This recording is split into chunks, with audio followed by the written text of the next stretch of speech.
Hello and welcome to the Real World. My name is Cameron. This is episode 44 of the Real World podcast.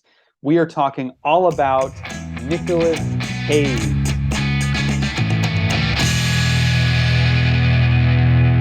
Thank you so much for joining us here on the Real World YouTube channel. Be sure you hit the like button, hit subscribe, hit the bell so you get notified of all our videos. If you're a movie fan, you're in the right place.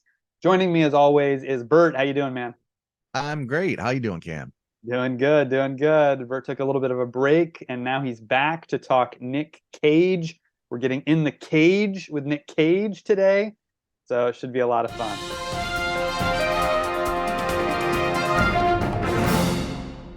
All right, well, we're going to jump into movie news now, as we usually do, to start off our podcast, keep you up to date with all the latest in the world of film. And so the first thing that's been on my mind all week, because last weekend was a big event for us Star Wars fans, Star Wars Celebration happened. This Ah, happens every other year. And so it was over in London this year. And so all the European fans showed up in full force and full costume, as they always do. I got to go to Celebration when it was in Orlando over here did back you? in 2017. Yeah, I went with my Cool. wife and my brother, and it was a lot of fun. We had a blast. So this one looked like it was no different. It looked like it was a lot of fun. And of course, the big news that came out was that they're officially in development on three new Star Wars movies. It's not a trilogy. It's not a new trilogy they're doing. Hmm. It's not episode 10, 11, 12. They're going to be films that take place all across the Star Wars timeline. So the first one is the one I'm most excited about because they got one of my favorite directors, James Mangold, on board to direct Really? and write this movie. It's going to be set way in the past, 25,000 years before episode Ah. four. And it's going to cover the origins of the Jedi. So the first Hmm. Jedi, the first person to Oh, cool. discover the Force, Oh, the first cool. person to build a lightsaber, that kind of thing. Oh, And that sounds cool. yeah, he described it as a biblical epic in the same vein as Okay. Ten Commandments and Ben-Hur, which are two of my Ah. favorite movies. So, really interesting to see what he's going to do with that. I don't know. I mean, the galaxy will be a different place. They probably haven't even Hmm. invented light speed or all these things that we're familiar with Star Wars. Yeah. It'll be a Yeah. totally different era, which I'm very curious about. Yeah. Wow. The other film that was announced was by a guy named Dave Filoni, who's been involved in Star Wars for a couple decades. He's worked with George Lucas on the Clone Wars animated series. He also developed the Rebels show. He's part of the new Mandalorian series as well. And he's going to direct a movie that's kind of the culmination of all these new shows that they've been doing, from Mandalorian to Book of Boba Fett, the new Ahsoka series that's coming out soon.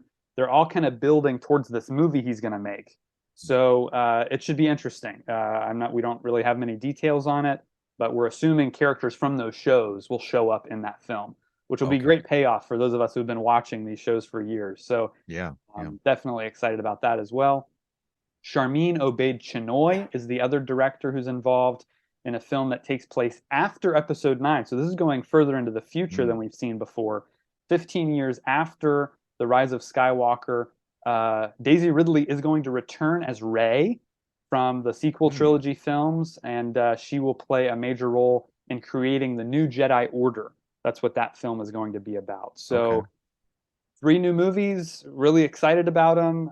We don't know have any release dates or anything yet, but definitely looking forward to what they do in the Star Wars world moving forward.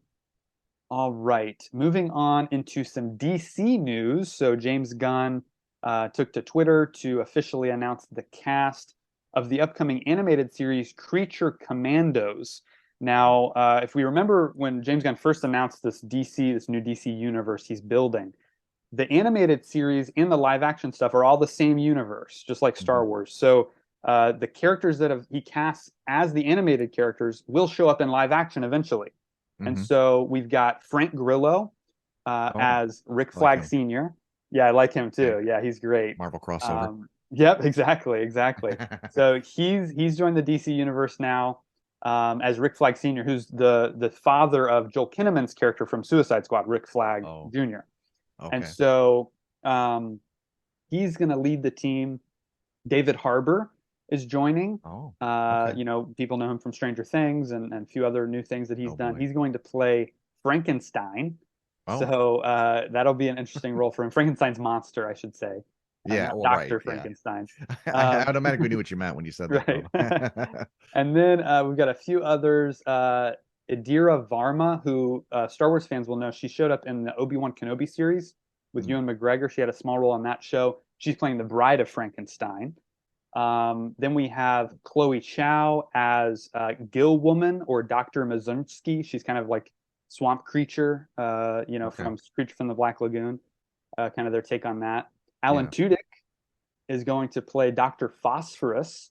So that should be interesting to see him in there. And then James Gunn's brother, Sean Gunn, is returning to the role of Weasel.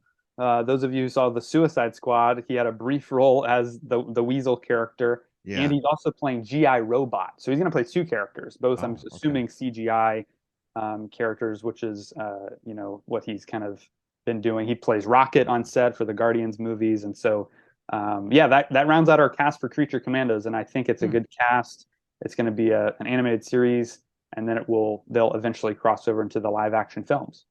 Next up, another animated series being a film that's turning into an animated series, so kind of the opposite.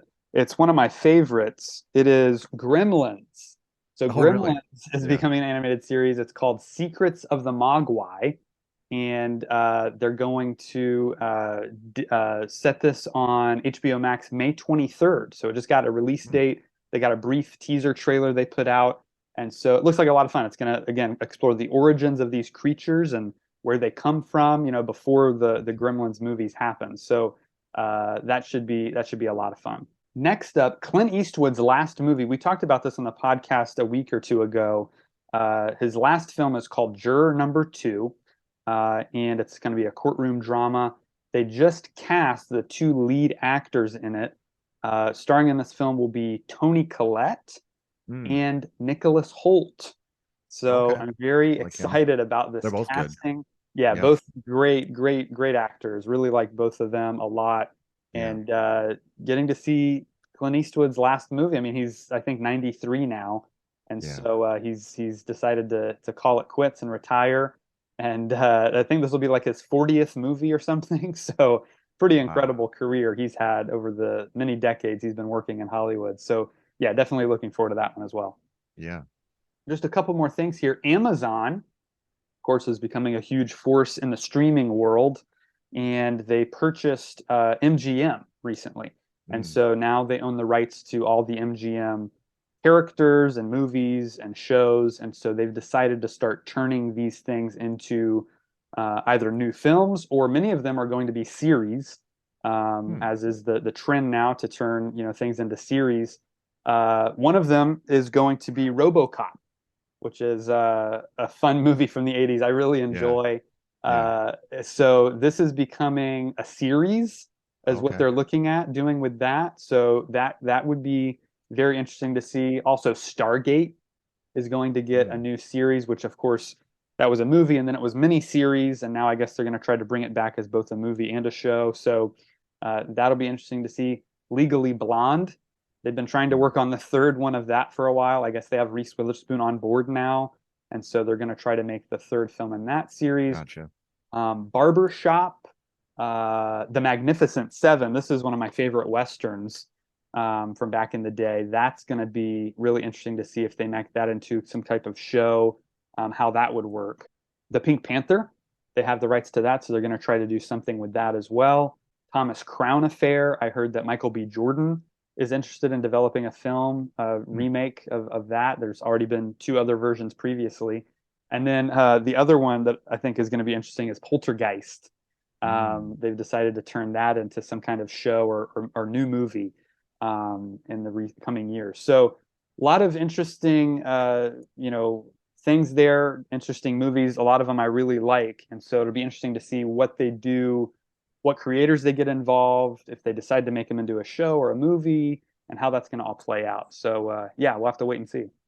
Real quick, your thoughts on the first Stargate film? I actually like that movie. I like it a Mhm. lot. I think it's a cool idea, Yeah. and I think Yeah. it's really well executed. I like Kurt Russell in it a lot. James Spader is great in it, and yeah, it's one of Roland Emmerich's better movies. I would Yeah. say. Yeah, I saw it in the theater at least twice when it Oh, came okay. out. Haven't seen it in a while, but Yeah. for a while it was one of my favorite films. Yeah, I I think it never, holds up pretty well, actually. yeah, I've never watched any of the sequels or spinoffs or TV Yeah. shows or any of it. I just really haven't had time to circle back and watch all of it, but so I have Yeah. no idea about the other Yeah. stuff. There's a lot of it out there. Yeah, I've never watched any of that either, but yeah, the first movie was Hmm. pretty good. All right, couple of trailers dropped. So the first one that dropped at Star Wars Celebration, since it's related to Lucasfilm, is this new Indiana Jones and the Dial of Destiny trailer. The second trailer we've gotten for the film thus far, and the release date's coming up soon. I'm getting more and more hyped. This trailer did even more. It kind of revealed a little bit more about the plot and what's going on Yeah, here. I think we have a yeah, little bit of a better understanding of kind of what they're going after and why and who all is involved here. So I'm ecstatic about it. I continue to get more excited as the days go by, it seems. So, what were your thoughts on the new trailer?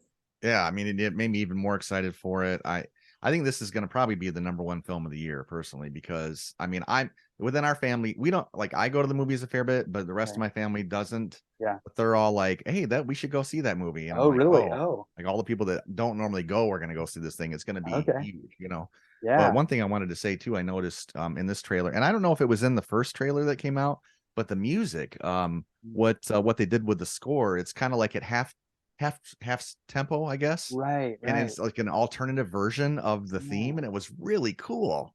Great And so point. hopefully, Yeah. I don't know if you notice it. I hope it's on the score ultimately because at half speed, it's kind of a it's kind of a quicker Right, right. theme, but to draw it out Yeah. slower just really was sounded very rousing and interesting. Yeah, I did notice that. I did notice that, and that is really interesting. I hope it's in the Yeah, movie too because yeah, it just gives it a different feel, you know? yeah, And yeah. it's really good. So sure we're in for another great John Williams score as always, and Right. yeah, with James Mangold at the helm. Obviously, you know, now that we know that Mangold is working with Lucasfilm again on this new Star Wars movie, it shows they have a lot of faith in what he's done with this film with Indiana Jones. So Yeah, that yeah. makes me more excited too. So yeah, I have a all feeling they're not giving us a lot because they don't need to. they And don't. I'm hopeful and I fully anticipate that it's going to blow everybody away. I agree. I agree. Yeah, it could be the biggest. That's interesting that you have family that's interested in going to see it that Yeah, usually they never aren't talk into. about. I mean, maybe like a Star Wars film here and there, Right, but right. other than that, most of them never go to the theater. But Yeah, that's this a good one, point. they're all like, "Ooh, that looks good." Right, right. And it's interesting what's happening. Well, we'll talk about the box office in a minute, but what's happening with, the Marvel film, the Ant-Man kind of underperforming, even Shazam Yeah, underperforming. It feels like right. there's maybe a little superhero fatigue and people want I think something so. different. Yeah. And this is something that's obviously familiar to audiences. And so, yeah, this could end up, you're right, it could end up being one of the biggest of the year. All right, next teaser trailer we got. It's kind of a unique teaser trailer for The Penguin. They called it a making of teaser. It was kind of some behind the scenes footage, some footage from the show, but it's basically the spinoff from the Batman, right? The Batman movie that we got last Yeah, year. yeah. Colin Farrell returning as Oswald Cobblepot, the Penguin, in the full makeup prosthetics again. It's kind of surprising. Usually actors hate doing that kind of thing, but I guess he loved Yeah, it because he wanted to do a whole show about it. So yeah, yeah. I'm really curious about it. I think it looks cool. It looks very dark and gritty, like the Batman. It has that crime kind of vibe. It's kind of going to be like a gangster show. It seems like, Hmm. as kind of Falcone is dead, and so Gotham is in chaos. The city's flooded as well. And so, you have all this kind of chaos in Gotham right now, Hmm. and Penguin's trying to grab power, but obviously he's got a fight ahead of him. There's a lot of other people vying for power there too. So, yeah, I think it looks really good. I think the quality looks like it's there. And that's what you always want from these shows. You don't want it to look like, it's kind of a low budget version of the movie. It kind of looks like the movie that we got Hmm. and just kind of on a different scale. So yeah, I'm ecstatic because I thought this was one of the best performances of last year, and it looks like Yes. more of the same. So yeah, I'm curious to learn more about his backstory if they go into that, and how it's going to tie in with the next Batman movie, which we know they're making as well. So what are your thoughts on it? When I watched that trailer, I found myself throughout most of it just trying to see how I could find Colin Farrell underneath all of those prosthetics. Right. And then I would see a little glimpse of it or hear a little thing in his voice, and I'm like, oh yeah, there he is. So Yeah. Right. Right. and so they don't give you a whole lot as far as what it's going to be about. But Right. I would like to think that, I mean, it's an HBO production. Those are Hmm. usually pretty high quality. I Hmm. would like to think Colin Farrell wouldn't return to this unless, I mean, I don't think he'd bother with it with all the prosthetics and all that if he didn't feel like there was quite a lot of value to that. So there's Right. high hopes for it anyway. Yeah, I agree. Um, will Batman show up? That's what everyone's asking. Mm, I feel like he could, maybe towards the end of the series. We could get a glimpse of him, maybe. that'd be cool. Yeah. But I mean, I don't want it to be a Batman show. I want it to be a Penguin show. But That's the problem. Yeah. yeah, I think you would run into issues there if you brought Batman in too much. But obviously, I'm sure he'll get mentioned multiple times throughout the show. But I don't know if Robert Pattinson himself will show up or not. We'll have to wait and see if we get a Bat cameo. Did you watch the TV show that was on a few years back? I think it was, oh, it's called Gotham, I think, Oh with the yeah, younger Bruce Wayne. I think I watched What a did you couple think seasons. of that? You Yeah, watched a it couple kind of fell seasons? apart for me after a while. Yeah. The idea of Yeah. it was cool because it was really more about Jim Right. Gordon and like the Uh-huh. police side of it. It Uh-huh. was kind of a police procedural, but with all these Yeah. comic book characters. And I thought it was fun for the first couple seasons. Then it kind of started to go off the rails with some weird, bizarre storytelling stuff Yeah. that I didn't care for. But I know it Right. ran for at least 5 seasons, I Oh, think. did it? Yeah. I lost interest to it on it too at some point, Yeah. but it was a good concept. It was one of Hmm. those stories I kind of like to see, like what happens between parents die and him becoming Batman, like where there's some other Right. things that happen, and we get a Yeah. little bit of that, but Right. not a lot. So I Yeah. kind of lost interest in it.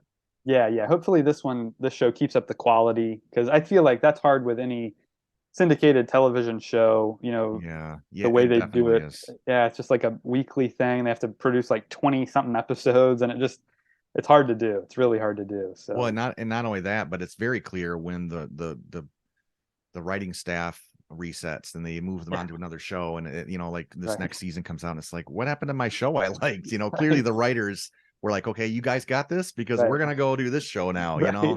And I hate when that happens. Like Yeah. Lost, I feel like season Yeah. 2 was immediately a different show, and anyway, that's Right. for another Sure. discussion, but yeah. Yeah. Another bit of news that ties in with this a little bit is that, the show is on coming to HBO Max, which has now been renamed. I don't know if you heard Hmm. about this. I They're did. dropping the HBO and just going with Max. Um, a kind of a bizarre choice to me. I don't understand why they made this decision. It feels like it's going to backfire big time because HBO has been around for so long and people associate that with quality. I mean, there's high quality shows and Yeah, movies they've yeah. made over the years. And so to drop the HBO home box office and then go with just Max, I don't get the decision making there. You have any thoughts on this? I I'm do. just at a loss.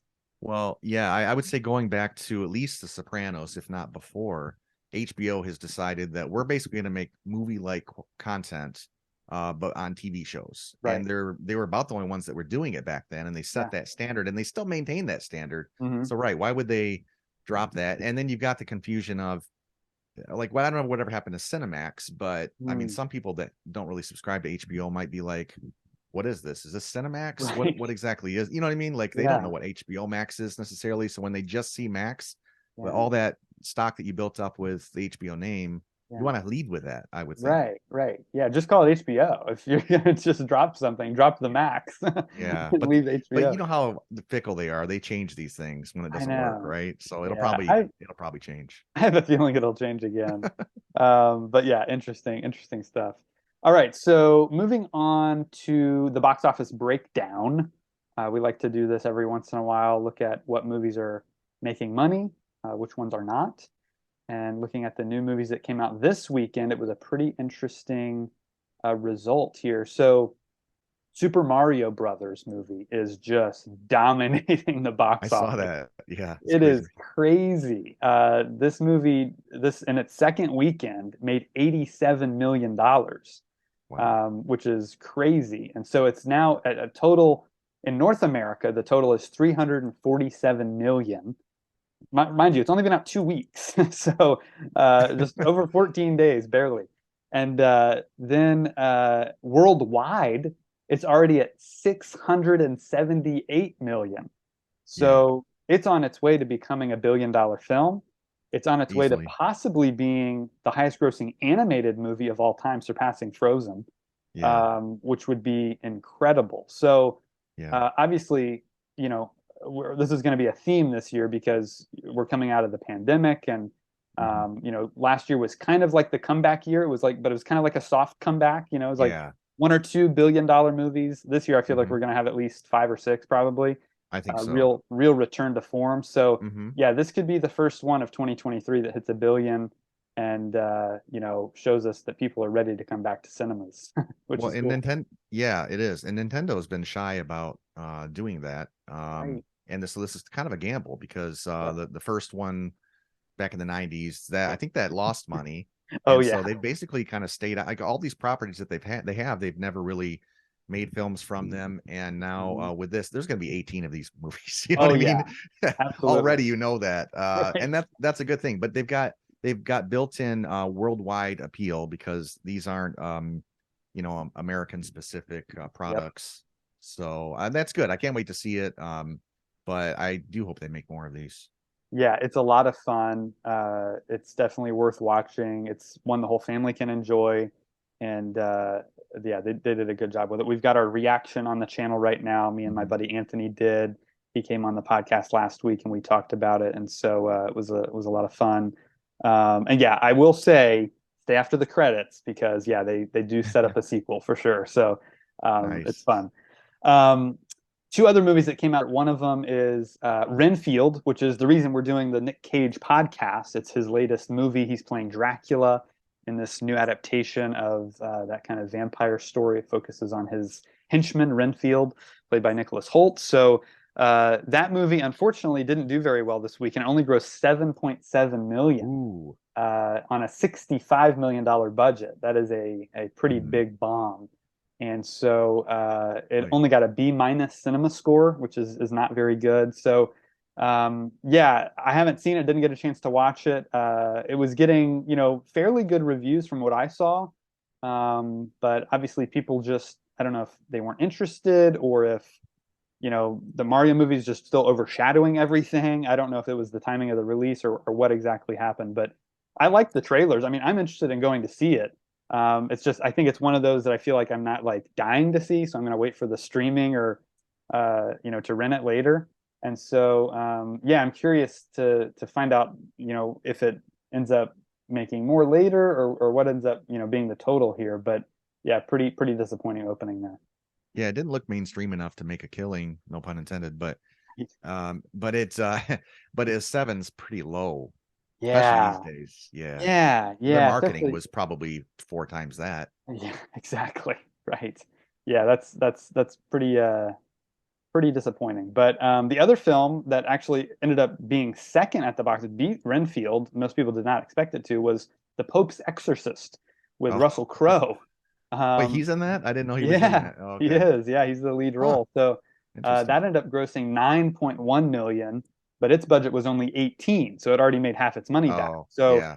So video, they'll be that's fine. yeah, exactly. That's the thing Yeah. about these budgets and gross. You got to Hmm. weigh both of them because yeah, they didn't spend a whole lot of money on that, and they're going to make it back. So Right. Right. that's the gamble. That's the gamble you take when you make these kind of movies.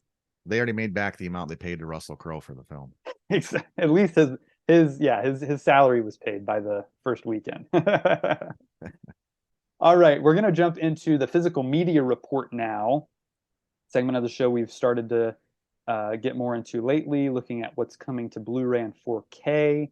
That's a big part of the channel here as well. So May 23rd is the official 4K release date for Shazam: Fury of the Gods. Mm. So the latest DC film will be available on Blu-ray and 4K on May 23rd, coming up next month. Going out a little bit further to July, it was just announced that the classic, I guess you could call it, cult classic, I'll say, uh, DC film Swamp Thing is getting a Mm. 4K release as well. That will be coming July 25th. And so this is a movie I really like. I think it's a lot of fun. It's one of those just kind of silly I've B seen it. movies. Yeah, Hmm. yeah. I remember us Yeah, yeah, talking yeah. about it a little bit before. Hmm. And so yeah, I'm looking forward to adding that to the collection in July. Also, Criterion announced their July releases as well, and we're getting a couple movies I'm a big fan of. One of them is Martin Scorsese's After Hours. That's a movie I really like. It's kind of an underseen, underappreciated Scorsese film. Very small scale, very small cast. It's really just about one guy and his kind of crazy night he has in New York City. Oh. It's really fun. It's funny. It's sort of a dark comedy. It's got just a lot of fun, memorable moments, and it's one of my brother's favorite movies. So Hmm. that's going to be on 4K with Criterion for the first time. Also, coming back to the Criterion Collection, this time in 4K, is Breathless, which is a French New Wave film that I'm a big fan of as well. So that will be fun to see how the transfer is on that. And then a collection of Westerns.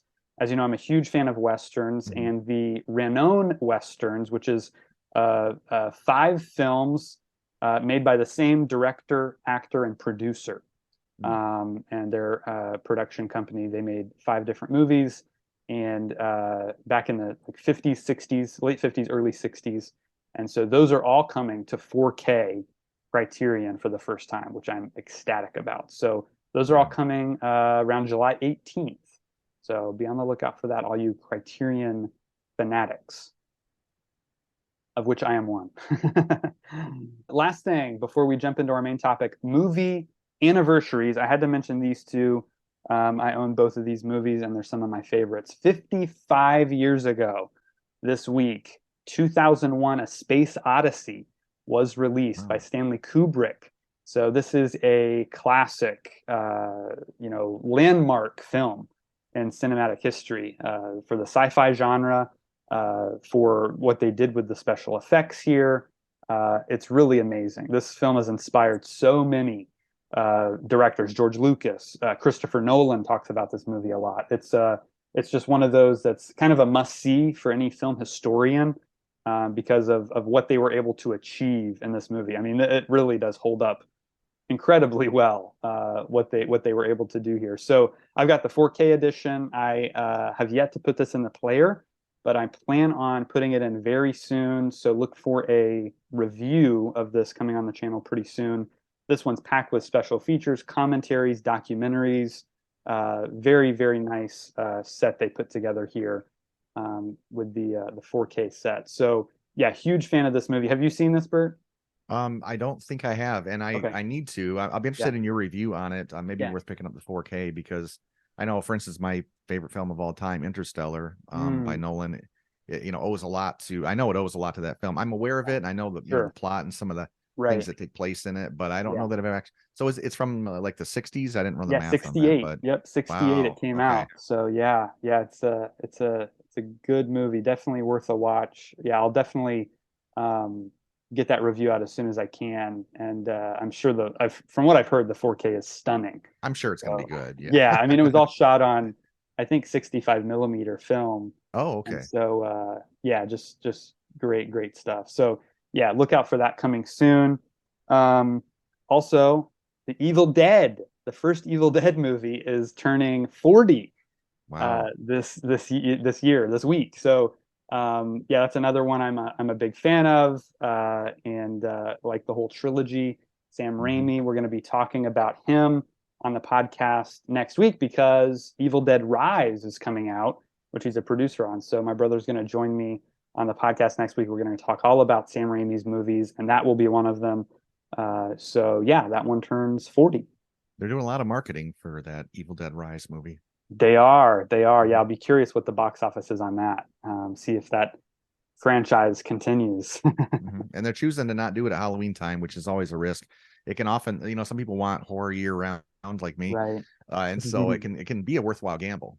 Yeah, yeah, definitely. Some horror movies have done really well in the summer Hmm. months. So yeah, we'll have to wait and see what how that turns out.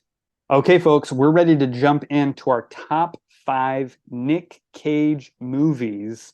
As we do these top five lists, there's always a conversation we like to have about how we pick the movies. And so, whenever we're talking about an actor, I feel like it's pretty much the same because I'm looking mostly at the performance of the actor, and the movie is of course taken into consideration as well.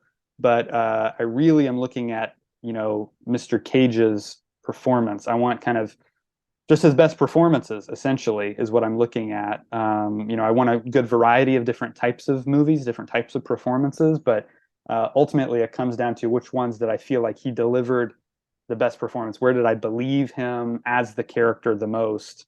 Which ones had the biggest effect on me? That kind of thing. So that's kind of what I'm thinking. Bert, are you thinking along the same lines? I am, yeah, pretty similar. There's a few. I went back and unearthed quite a few Nicolas Cage movies prior to this podcast, Yeah. and I will say there's some that were decent, and then there were some that weren't so good. But the thing about Nicolas Cage is he's always really good and Yeah. gives 110%, Right. throws himself into the role. I mean, he Yeah. is just, a gun for hire with every film that he does. You would think to him that it's his one big shot every time he gets a film. Right. That's how much he puts into it. I've never True. seen him just sort of, not act like he's into it or feel like, I didn't get much out of Cage. He always brings it. And Right. that's part of the reason why we're focusing on him today. But yeah, I wanted a little bit of variety too. And I'll mention a few of my, when I get to my honorable mentions, I'll discuss a little bit about how well he did compared to how good the movie is. It's always there's kind of that fine Sure. balance of Yeah. that. But and I don't know how much you're going to mention about Nicolas Cage. I mean, obviously, I think he's the nephew of Francis Ford Coppola, right? That's correct. Yeah, yeah, he is Hollywood royalty, as they say. Right, right. And I don't know if now's a good time to bring up some of his sort of trademarks Sure. and Yeah, absolutely. obviously he was in this famous Saturday Night Live sketch a few years back with Andy Samberg where Right. he's Andy Samberg's dressed as him and they Right. are kind of just playing off of each other a little bit, and so it's an Yeah. impression of him and Nicolas Cage. And so Right. the ability for Nicolas Cage though to be self-deprecating is that's part of what makes him what I think draws people to him Yeah. because and Christopher Walken's great that way too. There's a lot of Uh-huh. actors that are good with that, maybe some though that aren't. Right. But Nicolas Cage, I mean, for instance, in that Saturday Night Live sketch, you got Andy Samberg sitting, right next to Nicolas Cage doing an impression, and he talks about how, my dream has always been to appear in every film ever released. Right. It's so funny because Yeah. that's what we all make fun of Cage for, except Right. Cage is sitting right there and he just looks straight ahead and he's Right. all into it. I love it. I know. It really endears us to him. And Yeah. so and then the idea that all of his dialogue is either whispered or screamed. Right. That may kind of be true, but it never I don't know of any time where I felt like, oh, now he's screaming all of a sudden or Right. now he's being super quiet. No, it just always Yeah. feels like a very tempered, even performance. Right. And when necessary, he will get really into it. What are your thoughts about him? Yeah, I'm a huge fan. Look, I think he's Yeah. great and everything, like you just said, the movies can vary in quality, but his performance never does. So this is a hard list to make because there's so many Yeah. different Yeah. options you can put in there. Hmm. So you ultimately just kind of have to go with your favorites, go with your gut. Yeah. And that's kind of what I did. So yeah, I agree with all the points you're making. And one thing that I wanted to mention was that he was recently on the Late Show with Stephen Colbert, Oh, and he asked him, what are your top five Nicolas Cage movies? He asked Nick he Cage did. this question. Yeah. And so he That's said his interesting. top five are Pig, Bringing Out the Dead, Mandy, Bad Lieutenant, Port of Call, New Orleans, and Joe. Really? So some pretty Okay. off the wall choices. A lot of movies most people probably haven't seen. I haven't seen Yeah. three of those. So Right. I've seen a they, couple of them, but they're on yeah. my watch list. But yeah, I Yeah. found that very interesting that those were his selections. And he chose a lot of the smaller independent roles. Yes. And I haven't seen a few of those, but probably ones where he can really get into character as much. I mean, who knows why? But what's interesting is some actors claim they don't watch any of their movies. Right. So again, I think this idea of Nicolas Cage sitting in his Barraca Lounger, watching Right. one of his movies, maybe doing the lines at the same time as he does. I just love Totally. these kind of Totally. ideas, these yeah, Yeah. scenarios. Love it. Love it. That's great. Okay, folks. Well, as we usually do, we're going to start with some honorable mentions before we get into our actual top five list. As we said, Nick Cage never turns in a bad performance. So this is a tough list. So there's quite a few honorable mentions, but we're just going to go through these quickly.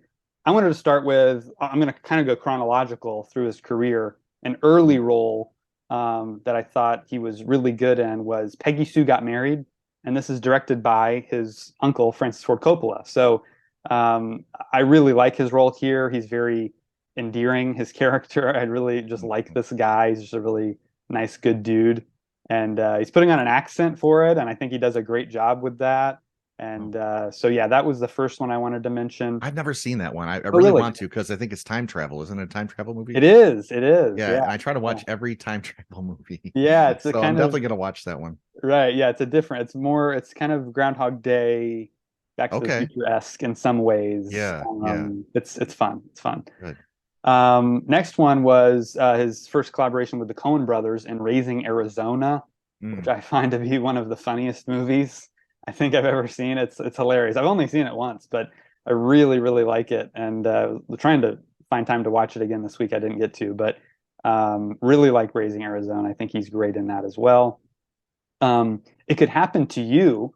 This is one I saw for the first time just last year, and he plays a police officer who wins the lottery, and it's kind of just like what happens to his life after Hmm. this, and does it make his life easier or harder, and all these interesting relationships and all these dynamics. It's really really fun. He plays just another like good normal dude. He reminds me a lot of like Clark Kent, kind of in a Superman movie or something. So that was a great performance. I enjoyed a lot. Wow. Uh, Going into kind of his like big, heyday in the 90s, where he made all these action movies, Con Air, I think is great. I have a blast watching Con Air.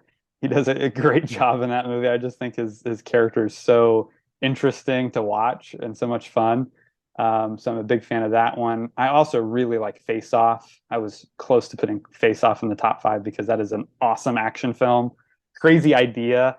John Woo, bringing his kind of Hong Kong action cinema to the U.S. and the way he plays off of John Travolta. They're both playing dual roles, in that movie. So kind of some interesting things going on there psychologically, which is a lot of fun to watch. There's an underrated movie he made in the late 90s called Snake Eyes. Yeah, I've seen that many Brian, times. Yeah. oh, have you? I really I like almost put that. it on my honorable mentions. Yeah, Okay. it's good. Yeah, yeah. Brian De Palma made it. Gary Sinise is in there. That's a really solid kind of Yeah, crime thriller. Really enjoy that one a lot. shot So very well. yeah, it is. And then just a couple more here. Willy's Wonderland I found to be so much fun. He doesn't utter a single line of dialogue the entire film. And but you totally get what he's going through. Like you get Sure. every bit of emotion on his face and Yeah. through his actions, and it's just tons of fun. What a great acting challenge I'm sure that was for him. He just had a blast. You could tell making that movie. And then I had to mention, of course, The Family Man, which is one I watch every year for Christmas, one of my favorite Christmas movies. So this one was inches away from making it. It's definitely at number six, I would say. Really, really good one. And then lastly, of course, you know what I'm going to say. It's Ghost Rider, Spirit of Vengeance. It had to be mentioned, at least. This one was another one very close to making it the top five because I rewatch this all the time. It's tons of fun. It's Nick Cage uncaged, as I say. He's just Yeah. kind of going bonkers in this movie. And just a fun, very rewatchable action film as well. Very well shot and just a lot of fun. So those are my honorable mentions. Bert, why don't you take it away with yours? Okay, yeah, Ghost Rider. That was one of mine too. Ghost Rider Okay. 2. Not the first one, but part Right. 2 is really good. It's just a fun action movie. Uh, I'll mention now Willy's Wonderland, I didn't really like that. I was kind of Okay. disappointed by that one. Okay. Also, Face Off, I didn't really buy the concept, so it was too much Okay. of a stretch for me. But Nicolas Cage Yeah. is really good in that. Yeah. And actually, so is John Travolta. Yeah, for sure. Their impressions of the other guy, if you will, that kind of Right. stuff. All that's really good. I mean, it wasn't terrible. I just had a Yeah. problem with the concept. I mean, I don't know Gotcha. why I couldn't get behind it, but Yeah. and then It Could Happen to You. I mean, for it's not a terrible movie, but Rosie Perez just really kind of grinds on my Oh, okay. nerves. I got you. Yeah, I can see She's that. kind of I can see that. she's pretty whiny. Right. And the title itself is kind of strange because it could almost apply to half the movies that are made, you know. So I don't know Right. Exactly. what the inspiration was for that. But anyway, all that aside, Con Air, yeah, I mean, that's if Nicolas Cage was born to play a role, it's this one because Yeah. you can tell that he had a lot of fun doing it. And he has, yeah, just and great ensemble cast. But yeah, Cage Yeah. is just great, you know, in that role. So those Definitely. are all good ones. Yeah. Yeah, a few that I had here is a movie called Knowing, and I think this Mm. came out in the mid 2000s, and Mhm. it was have you seen Knowing? I have. I have. Yeah, okay. I'm not a fan. Yeah, yeah. Yeah. Right. I think I remember you saying that. But to Yeah. me, it's a pretty interesting thriller. It's about this guy, Cage plays this teacher, Hmm. and the school has a time capsule they open, and then some kind of weird and strange things start happening. Right. And it's kind of a similar feel to The Day the Earth Stood Still, Ah, yeah. the Keanu one, which I Right. don't think you loved either. They're kind Right. of very similar films Yeah. in tone and in what's actually happening in the film. I'll just leave it at that Right. rather than giving Yeah. away Yeah. Yeah. spoilers. But I Sure. like both of them a decent Mm. amount. Hmm. Cage doesn't have to stretch a whole lot in Knowing, but it's Right. one I've seen a few times, so I like that one. Gotcha. Another honorable mention is Gone in 60 Seconds. Oh, sure. Yeah, And that's fun. I haven't seen that in a yeah, while. yeah, yeah, Yeah. yeah. That's another one that there's several people in that film that are really funny. And Cage is he's just, you know, having a blast. You know, there's not a lot of depth per se to his Right. character, and Sure. it's kind of silliness, but it's just a great switch off your brain kind of entertainment film. I've seen that one so many Yeah. times too. Right. Then I have to mention Honeymoon in Vegas. Have you ever seen that one? I haven't seen that one. No. No. That's funny. It just I watched it again, and just after all Oh, these really? years too, it still makes me laugh. And honestly, it may be Cage's best comedic performance Oh, okay. because he's Okay. put in this situation where I don't think it really gives anything away to say that. I mean, the trailer kind of shows that he goes to Vegas, he loses all this money in a bet. He's supposed to get married to his fiance that evening, and instead he owes like 60 grand to this mafia guy who's played by James Caan. And James Caan is great Oh, because he can be wow. kind of scary, you know, obviously, Yeah. you Oh, know, yeah. Oh, yeah. Godfather and all this stuff. Right. And so they're either gonna, like, I don't know, break his legs or something, or James Caan says if his girlfriend will spend the weekend with him, they'll call it even. Oh, And it just okay. all this craziness ensues, and Nicolas Cage is just going nuts because he doesn't know what's going on with his girlfriend, because of course he Yeah. goes along with it. Right. Anyway, it just sets up a lot of great comedy situations. So if you That's get a funny. chance, I'd really recommend that Yeah, one. I definitely have to seek that one out because as you're talking, it reminded me of another one that I watched right around Christmas time because it takes place during Christmas. It's him. It's called Trapped in Paradise. Oh, It's I've seen him. that. Oh, have you seen that? Yeah, Yeah, Dana yeah. Dana Carvey and John Lovitz. Oh That's a yeah. fun one Uh-huh. too. I had a It lot of fun is. watching that movie. Yeah, it is. I saw that in the theater actually. Yep, that's a Okay, good one. The thing is, I could have about, I don't know, 6, 7 more on my sure. list that neither of us have talked about Right. yet, or will probably end up in our top five. Yeah. There's just so many good ones that he's been Yep. in, you know. Definitely. Even this last week, I watched a few more obscure ones, and they Mm, were pretty decent. Like I probably right. could have included them, but just for time's sake, Sure. we're just trying to hit the main ones. Yes. Yes. Yeah, I think I had one more here. Let's Okay. see. Two more. The Unbearable Weight of Massive Talent Okay. is you know, Nicolas Cage playing Nicolas Cage, a Right. version of himself at least. And there's just a lot of comedy in it, and this is sort of the Yeah. epitome of him making fun of himself. And Right. Right. Exactly. I really recommend it just because he's you know, making fun of himself as if he was this egomaniac when clearly everybody knows he's not, you know, and that kind of thing. It's just, Yeah. and it's got some decent action. It's a really good Hmm. one. Yep. And then the last one, I almost put this in my top five, and that's Kick-Ass. And Oh, you yeah. know, he plays a superhero of sorts. And Right. I did Nicolas Cage say at one point, I think you told me this. His goal was to play a vampire and Bat or Superman Superman. and Yes. something else. That's What was the right. last? Yeah. I forget the last one. Yeah, Yeah, but you're yeah. right. Yeah. Yeah. The Superman, he was already cast in a movie called Yeah, Superman Lives with Tim right. Burton. Like they were Yeah, well underway of, yeah. and then fell apart. But yeah, he finally got to be a superhero in this one. And of course, Ghost Rider. But here he's more of a Well, traditional superhero. right, right, Yeah. right. Yeah, and I love this is a really unique one. Yeah. Not like anything else that's out there really. And Right. and I love that clearly the director let Cage change his voice. And this Mm, came out after Batman with Batman Begins and all that, where right. Christian Bale kind of changed his voice. He's Yeah. probably not the first one to do either, but I Right. love that in Kick-Ass he's doing kind of an Adam West Batman impression. True. Yes. Yes. It's Definitely. great. Definitely. But I he's love that. using a lot of very violent weapons and stuff like that. Yes. Yeah, he's in his action scenes are really good. Oh yeah. Oh yeah. And he goes off goes unhinged a little bit in that film too. So I Right. really like that one too. Yeah. The tone's not great in it sometimes. Deadpool does Sure. it better, I feel. But anyway, I had to Right. mention Kick-Ass. So Definitely. that rounds out my honorable mentions. Awesome. Very good. Very good. Well, that's our honorable mentions, folks. So we're gonna jump into our top five. Bert, did you want to start us? Do you want me to start us? Sure. I can go Okay. first if you want. Go for it. All right. So at five, I've got Guarding Tess from Oh, 1994. that's a fun one too. Yeah. That's a good one. Yeah, directed by Hugh Wilson. I had to look this up. He also directed Blast from the Past, which is a terrific romantic comedy. I've heard of that. He did the original Police Academy. Okay. Those were kind of the two biggest ones I'd heard of. Huh. But yeah, he plays a Secret Service agent taking care of this sort of aging widow of a former president. Right. And of course she's high maintenance and he wants nothing to do with it. Yeah. Uh, this it's really a drama. It's kind of a lower key drama, Right.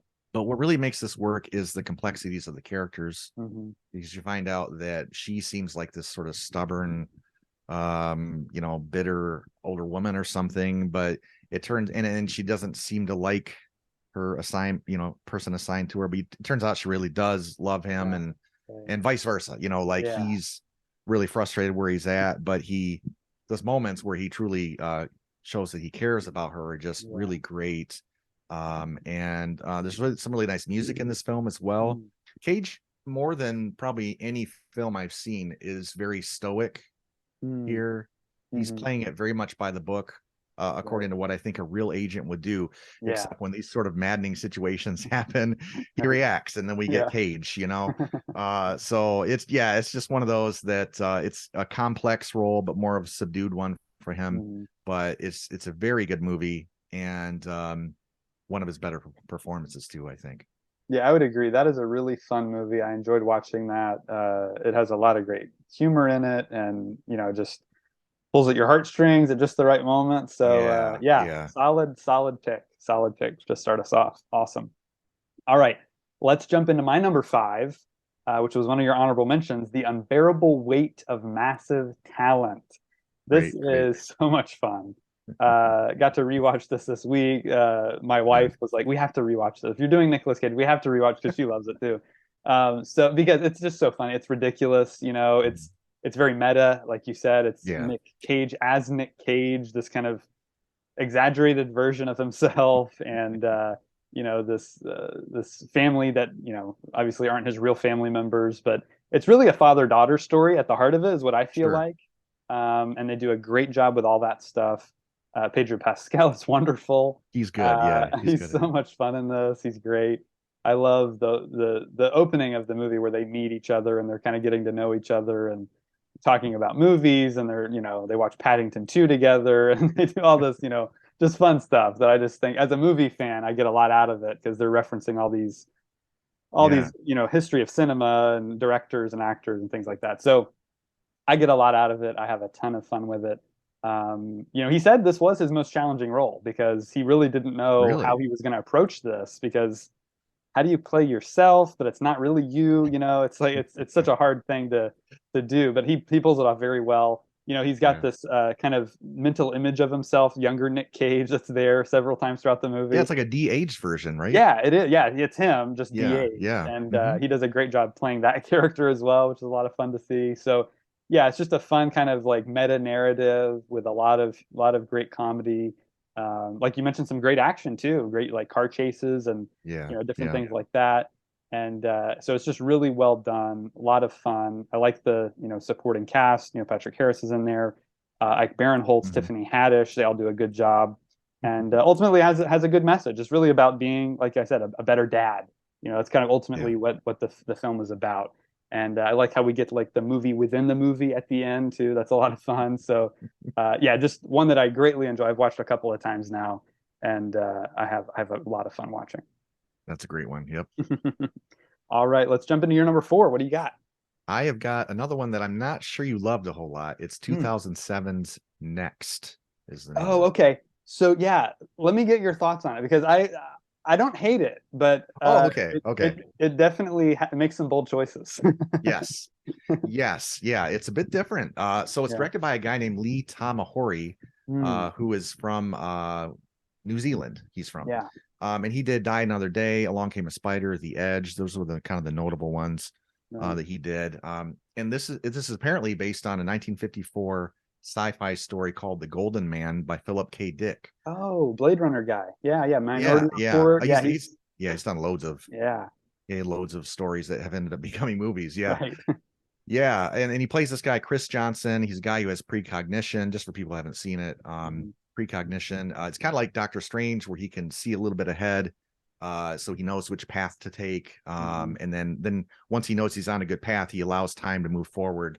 It's Right. essentially what he does, is he kind of controls it that way. Right. Except here, Chris is limited to about 2 minutes. He can only see about 2 minutes ahead.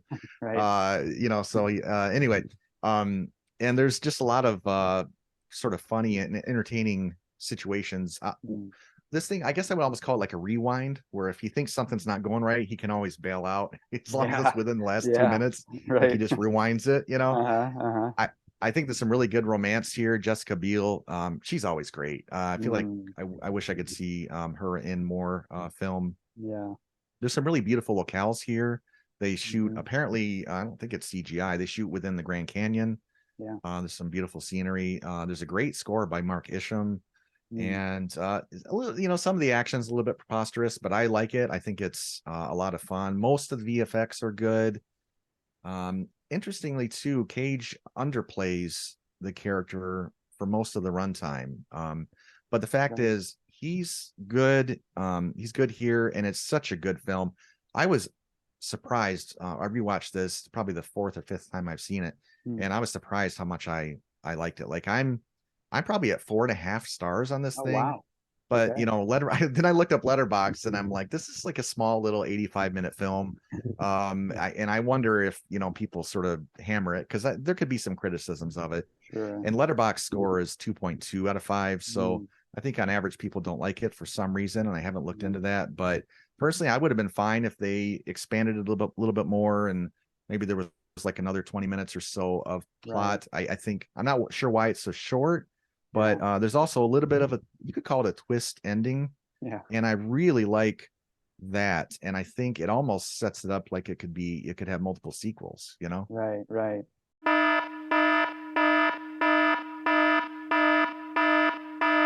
Yeah, I think we have to get into spoilers a little bit because that twist Okay. ending, I think, is why people don't like it. Oh, I really? think people, Okay. yeah, I feel like uh, it's a little bit like, hey, you know that movie you just watched? Never happened. It's kind of one of those things.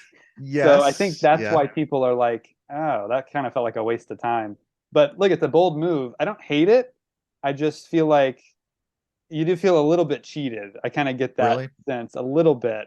But I mean, it makes sense when you think about it, Mhm. what they've set up in the movie earlier. So it's one I probably should revisit. I've only seen it once, so Okay. Okay. maybe I should rewatch it and see if I have a different take on it. I like that it doesn't try to take on too much. Yeah, Even like with the effects and um the plot. Like again, this could have been a bloated 2 hour and 20-minute film, but it's like yeah, 85 minutes. And right. yeah, I will say I had kind of forgotten about the very end, because I haven't seen it now probably at least 5, 6, 7 years. Hmm. And when it happened, I was like, oh, that's right. But to me, I like that because then it's like now we can go down this route or that Right, route. right. So I guess if someone doesn't like that, that would kind of kill it for them. But Yeah, I like the entire film. To me is just wonderful. I love it. yeah, yeah. Definitely one I should check out again.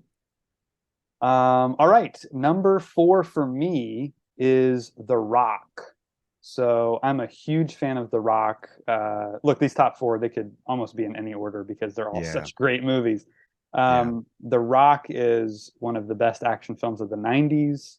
It is one of probably Michael Bay's best movie. When I was looking at his filmography, I was like, yeah, I think this is his best one he ever made. It's just great. It's a great concept. It's a great cast. I mean, the cast is phenomenal. So you've got Cage, you've got Sean Connery, you've got Michael Biehn, who I'm a big fan of, and of course Ed Yeah. Harris, and Oh one of man. his best roles. I mean, Yeah. he's like Yeah. all in this character.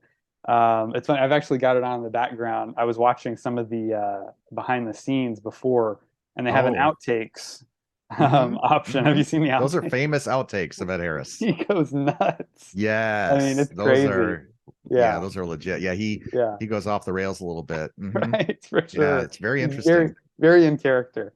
So Yeah. it's great though. It's got so many great quotable lines. Cut me some Yeah. friggin' slack. I mean, all so many great, great iconic moments. Uh-huh. It's got. I like that Cage here. I don't think he gets. We talk about him a lot in these kind of weird roles that he plays or weird Mm-hmm. movies he does. But here, and a lot of these movies we've mentioned, he's really just kind of like a normal guy, just like the Yeah. Yeah. everyman, and that's Uh-huh. very much what he is here. Uh, He's you often the know, everyman trying to do the right thing. Like he's been wronged and he's trying to do the right thing. You can tell he's attracted to those kind of, and that's fine by me. That's very yeah, that everybody should that should resonate with everybody pretty much. So definitely, yeah, definitely. He's our way in. He's the audience yeah, perspective yeah, on all yeah. this kind of mayhem that's going on, or Hmm. bayhem, I guess, as it's been Yeah, called in Michael Bay right. movies, because we do get quite a bit of crazy action. There's that Uh-huh. insane car chase in San Francisco. Yeah. There's a lot of great, gunfights and all kinds of great, great action in this movie. Hmm. And it's fun too. It really it Yeah. can be a little heavy at times, kind of what the villain's kind of motivation, what he's doing, but there's so much levity in it that it Hmm. makes it highly entertaining, very rewatchable. And so yeah, it's just a lot of fun. I just have a blast watching it every time I put it in. There's of course the famous uh, film theory that this is actually Sean Connery as James Bond for the last time. It kind of Hmm. all Hmm. lines up. Of course. So Yeah. yeah, yeah, it's pretty interesting. But yeah, just really good. It's a great kind of mentor-mentee relationship with him and Connery, very Yeah. different people that learn a lot Right. from each other, which I think is always cool when you can get that in a movie as they're kind of, sneaking through Alcatraz and they shot it at Alcatraz. I mean, it's really Yeah. incredible what Yeah. they were able to accomplish there. And just some great visuals, great shots. That shot at the end with him holding the flares up is a iconic moment in movie history. So yeah, just one that I get a big kick out of every time I watch it. Good pick. You wonder if that was made today, if they would do a CGI Alcatraz. Oh yeah, I'm sure. I'm sure it would be all Yeah. on some Yeah. soundstage somewhere. Right. Yeah. All right. Moving on to your number three. Got to circle back to one you mentioned, Hmm. The Family Man. Oh Wow. yeah. Oh man. Goodness. So good. So I'll good. tell you, we talked about this already. So my comments are limited to just a few little things. Hmm. Um but the way that Nicolas Cage takes in what has happened to him in this film with now he's got this family and all of this life that he didn't really think he wanted, but he's realizing that he wants. Hmm. And the way that he looks at these children and looks at his wife now, like it's a Nicolas Cage that I don't think I've seen in any other film. Right. He's Yeah. got That's a like good a, point. a Yeah. twinkle in his eye and just Hmm. like there's something deep down in there that I mean Yeah. you really feel like he's feeling this role.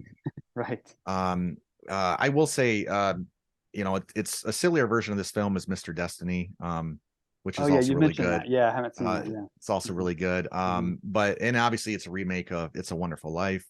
Right. Right. And I got to thinking too, it's really very similar to Scrooge, right? It's someone being shown what life they could have or should have had or Yeah. what they should have done, Yep. and instead this, and so you should appreciate this. So Yeah. it's a good life Yeah. lesson. Definitely. Cage, this may be his most varied performance, really. I mean, he Mm. goes from being this sort of powerful, rich, very educated guy Right. to a point of like I wouldn't say impoverished, but just completely different financially. He Right. at certain points he's facing desperation, confusion, exasperation. Shows moments of heroism. Hmm. He just has all of the different emotions in this film. So I guess if I got to pick one out of all the films that we're going to talk about here, I think this might be his most varied performance. Yeah, that's Oh, a it is good also point. hilarious too at times, but Right.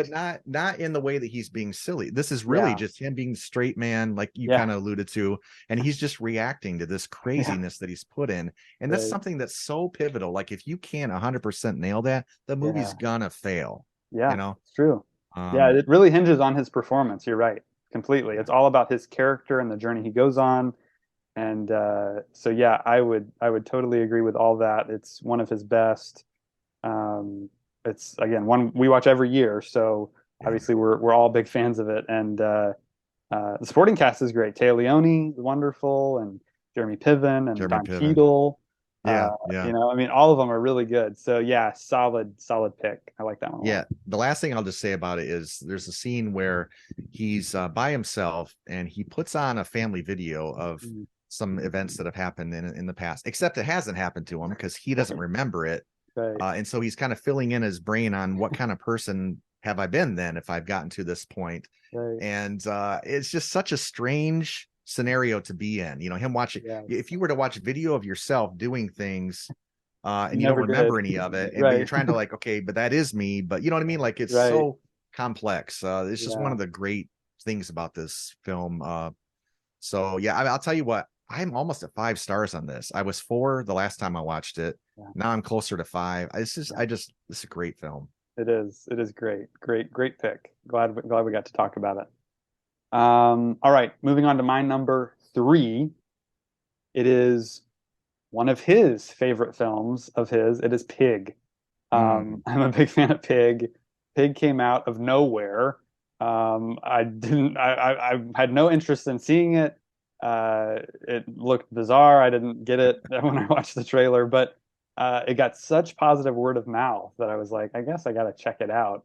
And so I put it on, and I was just kind of blown away. oh, It's such a um, unique movie in that it's about a guy that loses his pig and he goes looking for a pig. I mean, it's just a bizarre idea, but it's one of those kind of layered movies where it's kind of not really about a pig. It's more about this guy and his life and what he's gone through and what he's lost and dealing with the grief of all these things that he's gone. You kind of have to put it together. It's one of those movies that doesn't show you everything up front. It's not very clear what's going on. You kind of have to really pay attention to learn about what he's gone through and where he's come from and why he is where he is. It's so in that sense, it's got really interesting world building going on because it's all in outside of Portland, and he used to be a chef, so there's like this underground world of chefs in Portland that he's like a part of or was a part of and has left. And yeah, it's a weird idea, and I know for a lot of people it doesn't work, but I've just found it to be fascinating. It's one that I've been curious to revisit. I haven't had a chance to yet, but it's the directorial debut of a guy named Michael Sarnowski. And so from that perspective, it's impressive that he was, obviously was able to get Nic Cage for his first movie he's ever made. Um, and just again, unique idea. Cage is very understated in this. He's not flying off the yeah, handles. He's very quiet. He doesn't really have a lot of dialogue in the film. It's a very quiet film. It's kind of like this very slow pacing to it as well. So it's just an odd kind of movie. But I just found myself affected by it, but especially by the ending. I was just like surprised by how affected I was by the journey I had been on with the character. So I like him, and I like Alex Wolff, who's kind of like the younger character that's with him throughout the movie as well. I think he does a sure. great job in it. So yeah, just an odd yet touching film in ways that I didn't expect. So yeah, it had to make the list, and it ended up at number three. Yeah, and I don't know why I just was not feeling it on this one, and I am in the minority because I think Right. most people really like this film, Mm, but I just felt like the direction that they had Nicolas Cage play, like he's fine in it, but mhm. his character is so subdued Right. that I just found it, I just couldn't get a lot of entertainment value out of it, if that's, Sure. and I, the performance wise, there wasn't enough emotion there to pull me in. So Right. I'm not sure why, but I missed the Yeah. boat on this one.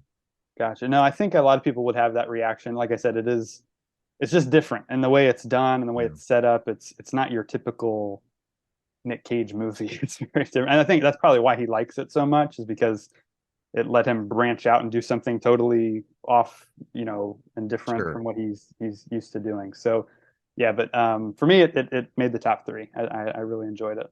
Good. Um, all right, your number two is what we're on now. What do you got? Okay, I've got National Treasure at number All two. right.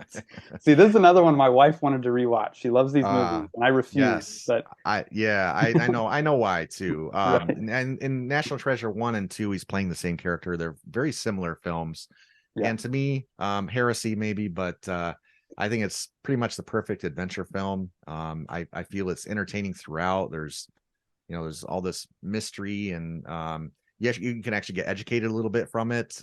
There's lots of humor, there's some decent action. I love all the locales mm, throughout. And a lot of this, we brought this up in our patriotism podcast because the film's thrust kind of, I mean, it kind of makes you feel proud of our history, of our country, mm, and there aren't many films that go out of their way to do that, and so I really appreciate it for that too. I just feel like the script is really clever. There's a great score. And I like Cage in this kind of movie where he's sort of this intelligent person that's a step ahead of everybody, but is also a man of action. And I like all the clues that he finds and how he pieces it together. Some of them are, well, actually, most of them are not very obvious. So you can tell he's fairly intelligent, but as the audience member, you don't feel insulted. So it sort of dances that line a little bit. And then I also love that this is kind of an adventure through time. It goes back like a couple hundred years. And then Cage himself, his dad is played by John Voight, and then you get to see his mm, granddad played by Chris Plummer. I mean, some great roles there. right, And Sean Bean is good. Even mm, Justin Bartha, his sort of sidekick or yeah, something, is right, really funny, and Diane Kruger is good. It's just it's one of my favorite films of all time. I like the fact that it's family film. There's like nothing objectionable in it, and right. it looks great. And so yeah, had to pull that in my number two. Yeah, yeah, yeah, definitely. A one that is a favorite of many. So I'm in the minority on this one. We swapped roles now. What? That's Because fine. What yeah, rating would you give this though? I'm I curious. think I have it maybe at like 1.5 or two, Okay. somewhere around Okay. there. Okay. It's not terrible. It's competently made. It's not I wouldn't call it a bad movie necessarily. I just feel like there's Indiana Jones already, so why do you want to? It's just not as good to me. It's not my go-to treasure hunting film, I guess you could say. I feel like Okay. it kind of tries to rip off some of Indiana Jones's thunder and doesn't do it as well. So that's Well, if my they would plan, but not if they bad. would make more Indiana Jones movies. Right, exactly. Make one a year, and then we'll be happy. Yeah, Yeah, instead of waiting every decade. right, exactly. Yeah, right. No, but they have done it well. Like I feel like The Mummy is like a better kind of That's a good one. encapsulation of like a Hmm. adventure treasure hunting movie. I feel like National Treasure is just a little too um I don't know. It feels like it's trying to do too much almost with what it's doing and um, It is revisionist history ambitious. and It is yeah, ambitious. it's a Yeah. little too ambitious maybe Okay. is the Okay. problem for me. It doesn't quite deliver on what it promises maybe.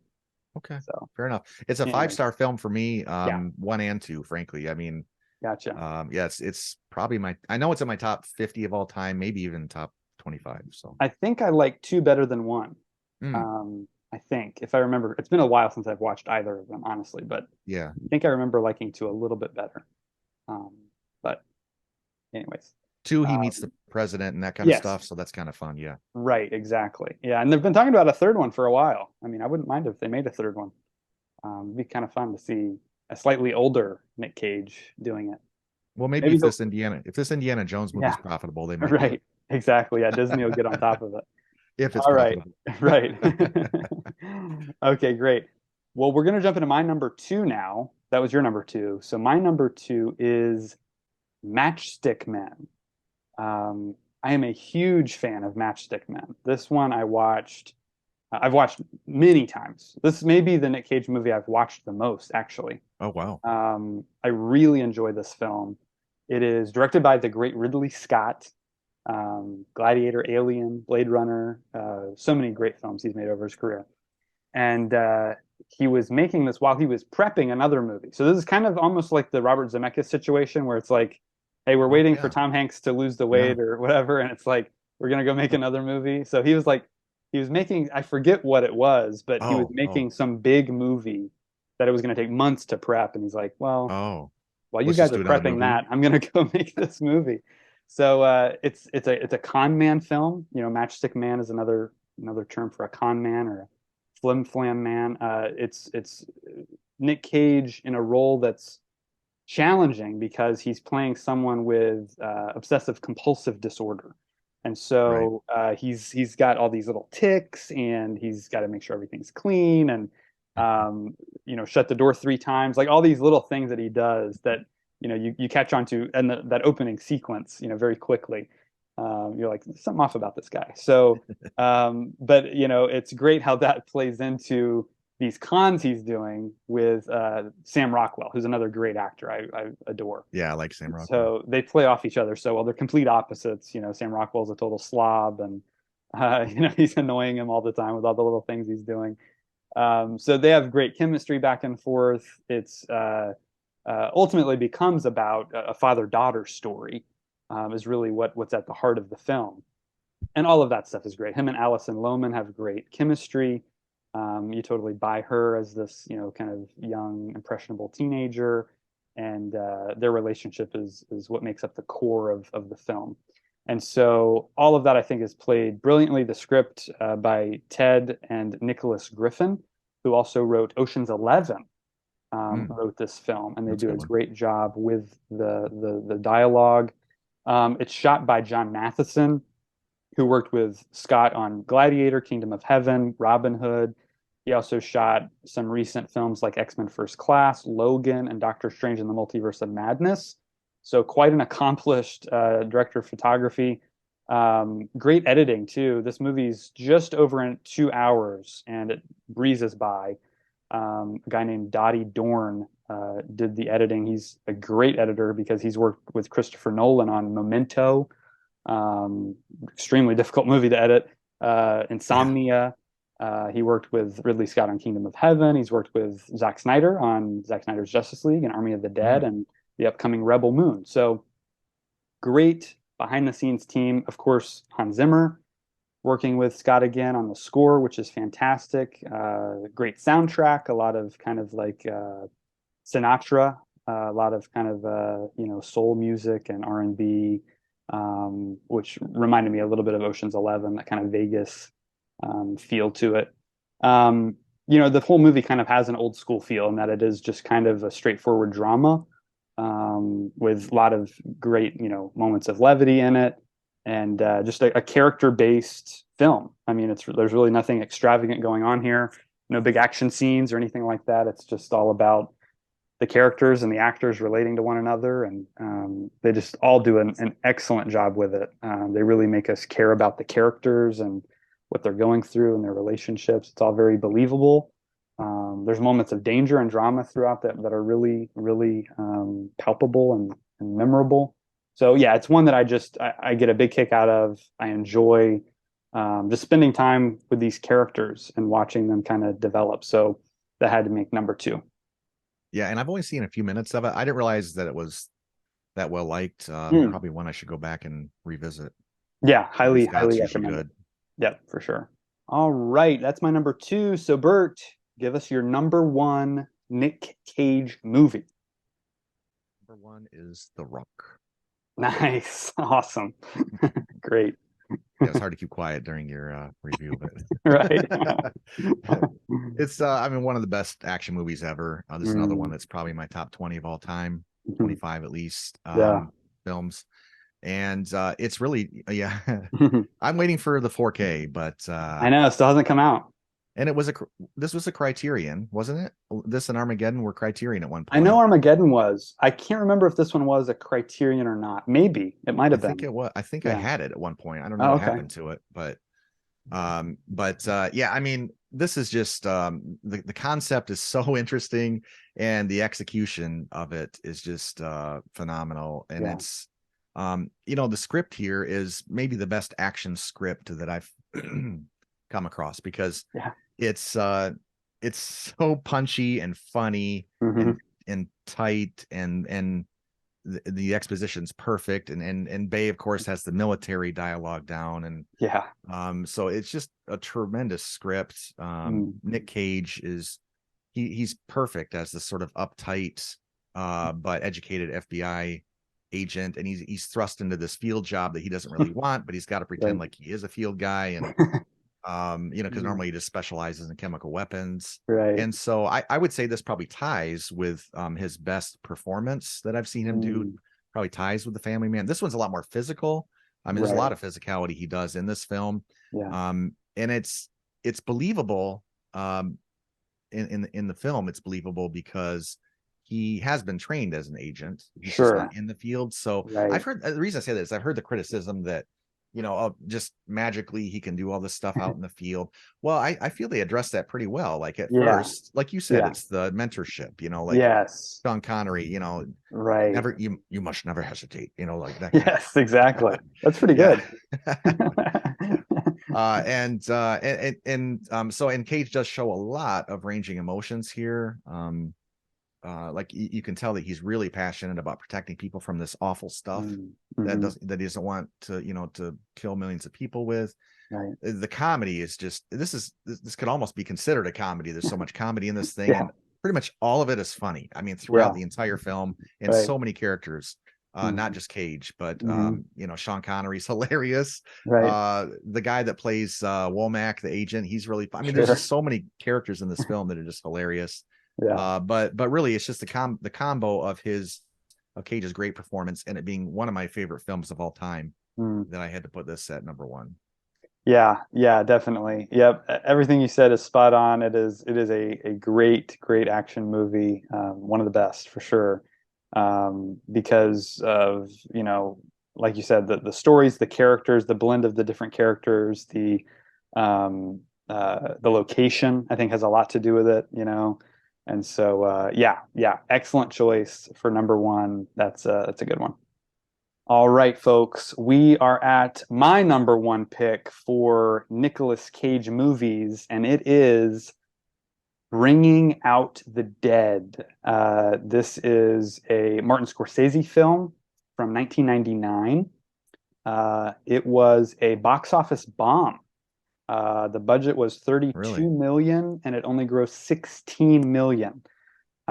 So yeah, it was not very well received upon release. I think from what I read, the editor Thelma Schoonmaker, who works with Scorsese on all of his films, she said that she thinks the issue was that the marketing team tried to make it seem like it was like a chase movie, like an Okay. action-packed chase Yeah. thriller through the Yeah. streets of New York, and it's not that at all. Right. So Right. she thinks that could have been a major factor in it. But it's written by Paul Schrader, does a great job with the script. It's a story of he plays a paramedic, and he's working. It covers 3 days in his life as he's working as a paramedic in New York City, and so it's quite chaotic. It's quite insane. He's suffering from insomnia, and he's just dealing with all this madness that he encounters on the streets every night.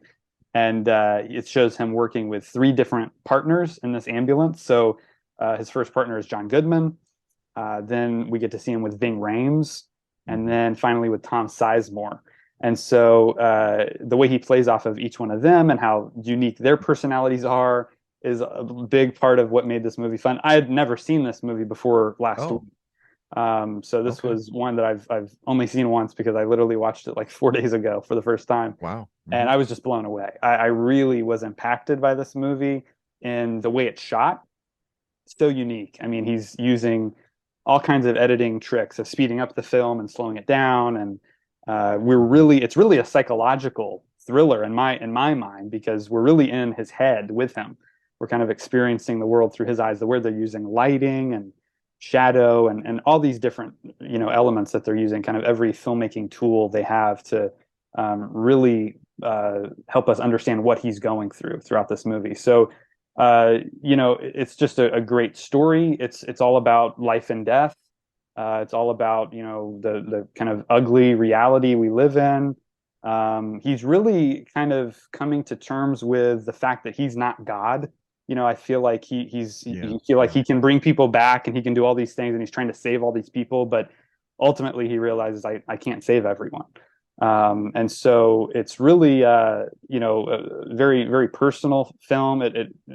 He's learning about how every person matters, and he's kind of trying to escape the guilt of something that happened in his past, embracing compassion and helping people. And it's just really, really well done. Really, very effective storytelling. Patricia Arquette plays a major character as well, and she does a great job in her role. Just again, great visuals, great use of sound as well. I found the sound design to be very immersive. All the editing and camera moves, and it's just a visceral kind of experience, more so than many other movies that I've seen. So it's definitely one I'll revisit. It is, it's kind of heavy. It's not one that I'll rewatch every day or anything, but I found it to be very, very well done. Robert Richardson was the director of photography. He did an excellent job. Elmer Bernstein did the score, who's a composer who's been around for a long time, and he did a great job. It has great use of soundtrack too.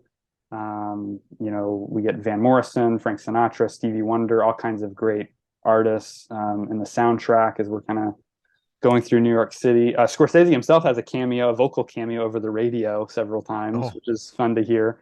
And so, yeah, just a very impactful movie that's about a lot of interesting themes that I really resonated with. I know of a couple of people close to me who are paramedics, and so mm. I've heard stories similar to what you see in this movie, and it was really well done. So yeah, that made. I mean, as soon as I watched it, I was like, wow, that's probably going to be number one, because it was just very, very effective. So yeah, ended up at the number one spot, Bringing Out the Dead. Yeah, it's one I watched when it first came out, Okay. and I hadn't seen it all this time, so I rewatched it again. Oh, okay. And there's a lot it gets right. You Yeah. mentioned, you alluded to it a little bit, but the look of it Yeah. right from the get-go, the coloring is so interesting, and it's Yeah. almost like candy, this Right. world that they're putting us into, because this isn't what we experience in regular life, Yes. but it does feel like real life, and I'm sure that a lot of that stuff is the kind of stuff that EMS workers have to deal with. But Right. the coloring's so interesting, and the Mhm. lighting is reminiscent of Janus. Oh yeah, sure. I felt like there's some great lighting in there. Definitely. And Ving Rhames is great. The tone a little bit. Sometimes I feel like they're trying to make it sort of a dark comedy. Yeah, Scorsese kind of does this. Like, he'll put us in a sure. very ultra realistic situation, Right. but he'll make it, more like a comedy, but not really. So Yeah. I guess for that reason, I'm not a huge Scorsese fan. I mean, his Okay. movies are very well made. Sure. It's just that it's just kind of like Goodfellas. Like, Goodfellas is a Mm, terrific film. yeah. Very well made, very Mm, well acted, mm. just like this film. But it's just not a world that I would want to be in frequently. Like you mentioned, you're not going to put it in all the time. That's the Yes. problem, though, is that it's Right. just tough to spend 2 hours there, Yeah. because it's like, I know that's real. I mean, I know that's real. I know that's Hmm. super tough what those Right. people are going through, just like it's tough that what the gangsters are going through in Right. Goodfellas. Sure. Right. But very well made, Yeah. and so it kind of is a little bit of a balance for me. Sure. Cage is great in this. I mean, Yeah. he really has so much mentally going on that he's dealing Oh yeah. with, and again, Yeah. it all feels very real, and he gives another great performance.